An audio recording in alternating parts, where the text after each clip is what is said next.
कहीं न कहीं आप लोगों का मन कुछ एकाग्र हुआ। यही एक सतत प्रक्रिया है हमारे जीवन में परिवर्तन की, कि हम जब जहाँ जिस वातावरण जिस परिवेश में रहते हैं उसका प्रभाव हमारे जीवन में पड़ता रहता है।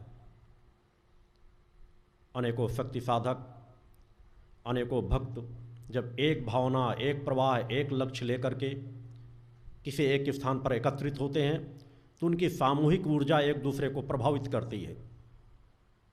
मन की एकाग्रता बढ़ती है, अपने इष्ट प्रकट सत्ता के प्रति, अपने गुरु के प्रति भक्ति भावना प्रबल होती है। इस पवित्र दिव्य धाम पर जहाँ पिछले 18 वर्षों से सतत माँ का गुणगान चल रहा है, हर पल माँ का दुर्गा चालीसा का पाठ जो अनंत काल तक के लिए प्रारंभ किया गया है, वह सतत यहाँ जो चल रहा है उसकी ऊर्जा यहाँ पर कण कण पे व्याप्त है। इस दुर्गा चालीसा के पाठ का प्रभाव पूरे समाज में, देश ही नहीं अनेकों दूसरे देशों में सतत प्रभाव पड़ता जा रहा है। घर घर में दुर्गा चालीसा का पाठ हो रहा है। लाखों लाखों लोगों में एक परिवर्तन दुर्गा चालीसा के पाठ के माध्यम से सहज भाव से पड़ता चला जा रहा है। कल मैं जिस बिंदु पर चिंतन दे रहा था कि कर्म प्रधान पूरी सृष्टि है, हम जैसे कर्म करेंगे वैसा प्रभाव हमारे जीवन में सहज भाव से आता चला जाता है। जब हम सत्य पथ के राही बन जाते हैं, अपनी मूल इष्ट की भक्ति करते हैं, तो यह ऊर्जा कई गुना ज़्यादा प्रभाव दिखाने लगती है। इस पूरे भूतल पे मात्र एक, केवल यही एक ऐसा स्थान है जहाँ पर माँ का दुर्गा चालीसा का पाठ अखंड अनंत काल के लिए चल रहा है। यही आप लोगों के शिष्यों के लिए जो इस पवित्र दिव्य धाम से, इस धुरी से जुड़े हुए हैं, उनके लिए गौरव की बात है, सम्मान की बात है।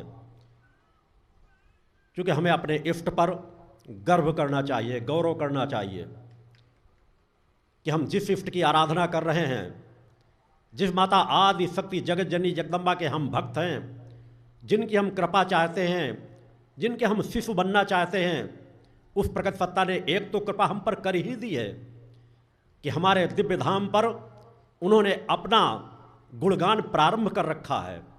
क्योंकि हम आप कर क्या सकते हैं, हम आपके अंदर इतनी कोई पात्रता नहीं। वह उस परम सत्ता की कृपा ही है कि उस परम सत्ता की कृपा ने यहाँ इस प्रवाह को सतत अनवरत चला रखा है।